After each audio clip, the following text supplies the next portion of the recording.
Philippines. Well, let's have a cup of joe and have a go. Clothing differences in the Philippines. What do we got? This is defined as a large shirt in Canada. All right? Now I want you to compare this to a Philippine shirt. Now this one is a 2XL. You can see how tight it is.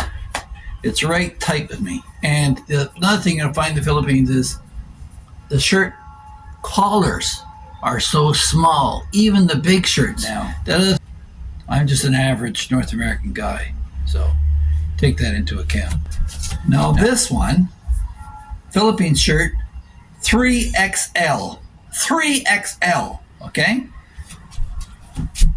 And this is just starting to fit comfortably. So from a large in Canada, 3XL is pretty close to equivalency. Even this is smaller than the large in Canada. You'll see the collar.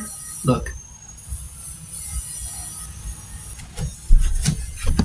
I can't close the collar. It's too damn tight. And this is a triple XL. So my point on all this is, if you're coming from North America, buy your shirts there. Pants have some flexibility. You can get them with waists that'll expand on you. But the shirts, forget it. It's a hopeless case. Now this one is an extra large, but strangely enough, I can actually close the collar on this one. But it's still skin tight, extra large, versus the large one, which is loose from Canada. Now when you arrive here, like every tourist, you're going to show up with a pair of flip-flops. Just be sure that you have cloth here. In tropical climate, when it's hot, sweat will build up. And if it's on rubber or plastic, you're going to have a problem with irritation between your big toe and the next one. So make sure these are cloth. Now, these ones are cheap laminate ones, and eventually over time, you'll see they fall apart. And these have served a purpose. Got almost a year out of them, which is unusual. They usually last maybe 6 months. But they're cheap and you can throw them out. Now, this one is around 500 pesos.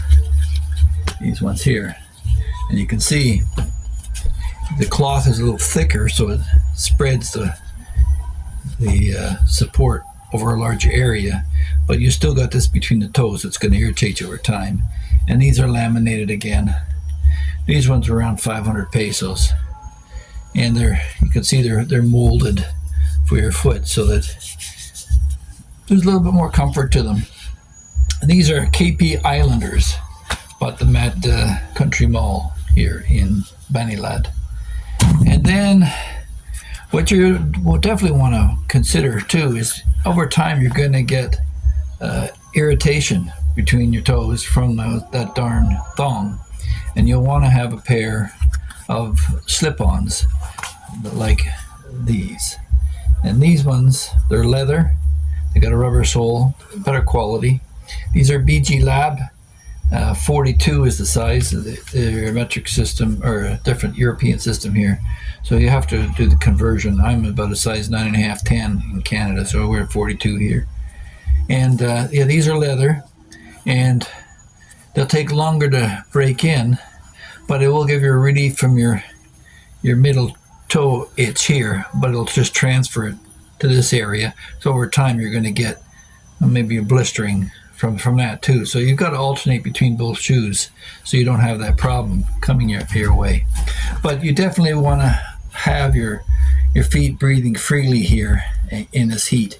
You may wear some light socks if you're concerned about some protection from flea-borne areas with dogs or something like that. But for the most part, you want to wear something that'll breathe. Now, I mean, if you're riding a motorcycle, you're required to wear a pair of runners, and that's just a traffic issue. But yeah, jogging, running, riding a motorcycle, kind of things where you want the shoe not falling off at every opportunity. These will fall off your feet if you're on your motorbike, so you got to watch out for that.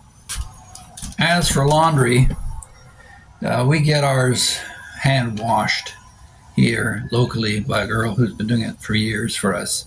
Originally, she started off at 500 pesos per session. Took her most of the day, and there's 4 of us, 2 kids and 2 adults.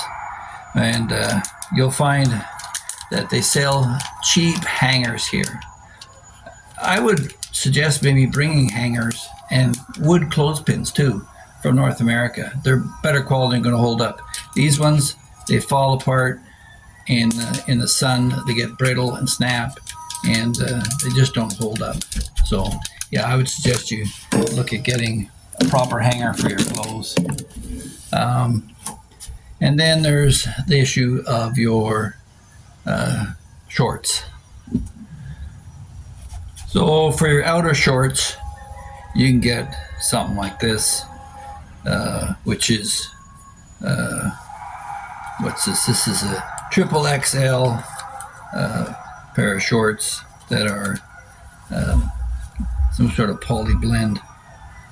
But yeah, they've got a elastic band with the tie string, and that will be pretty universal. Now you can get cotton ones too, but again, make sure they're elastic so it fits snugly. These are a medium, bought in Canada by George, so you can get that at Walmart. And these ones here didn't hold up too well. They got a hole in them, and they're locally purchased cotton one. So again, with the tie string. So that's it for your shorts. I wouldn't recommend wearing long pants. And then your underclothes, you can bring your Canadian cottons. Use them as opposed to the local ones. They've been more absorbent. Although you can get the briefs occasionally around here. So yeah, so we got that, and then you got your so I wear a baseball cap, and then when I'm out in the sun, I'll let my hair down so it covers my shoulders so I don't get a red neck. That's advisable. Don't spend more than 15 minutes out in the sun. You're going to burn. Don't forget the atmosphere at the equator, although it's thicker, it's 7 miles deep as opposed to 4 miles at the poles. But your sunlight is more direct. It's coming straight overhead and piercing through, as opposed to it being at an angle in either the northern or southern hemisphere. So be aware of that. As for your facial issues, you want to have one of these. Pick it up at a local drugstore. Especially if you're in the provinces, you're not going to be finding any foamy spray-ons, and you have to learn to either bring along some bunch of these cheap Bic razors, or you can buy them locally. They also have the old traditional Wilkinsons with the removable blade, and your girlfriend may end up swiping these to be shaving her armpits. Filipino ladies are really sensitive about how much hair they get growing under their armpits. It seems to be a big issue for them. So yeah, that's it for your shaving issues. As for showering, it's quite often Filipino to shower a couple of times a day. They get up in the morning, they shower. Before they go to bed, they shower. It's hot here, and they want to wash the sweat off their bodies naturally. But as far as perfumes, I only wear deodorant when we go out. I got some Axe. I brought that with me, but I don't really use a lot of it. And that's it for basic hygiene. When you brush your teeth, make sure that you use bottled water. But in the absence of it, you can spit out the local water. Just don't swallow it, because there can be parasites in that. So you got to watch out, especially in the provinces. But never drink any tap water in the Philippines. That's a big no-no. So hopefully that helps you out. So we covered bottom top, shoes, socks, pants, underpants, shirt, and it does get cooler in the evenings. So when the sun goes down, that's when a lot of the activities will commence. You might hear in the noise in the background, the kids are in school, but they have some sort of band practice going on in this heat. Unbelievable. But they're pretty resilient, the Filipinos. The other thing too is ironing. When you do your ironing, make sure that you have the right voltage for your iron. Well, that's it for today, folks. I hope you enjoyed this video. It gives you an idea of some of the clothing that are options here in the Philippines and how to take care of yourself. So if you've enjoyed this, please feel free to take a look at our other videos down below and hit that subscribe button and notification bell, because that will be what draws in like-minded individuals who will bring in fresh ideas and new exciting things for us to discuss in future editions. So please have your friends join us on this channel, and thank you so much. It's really much appreciated for all your kind efforts and participation.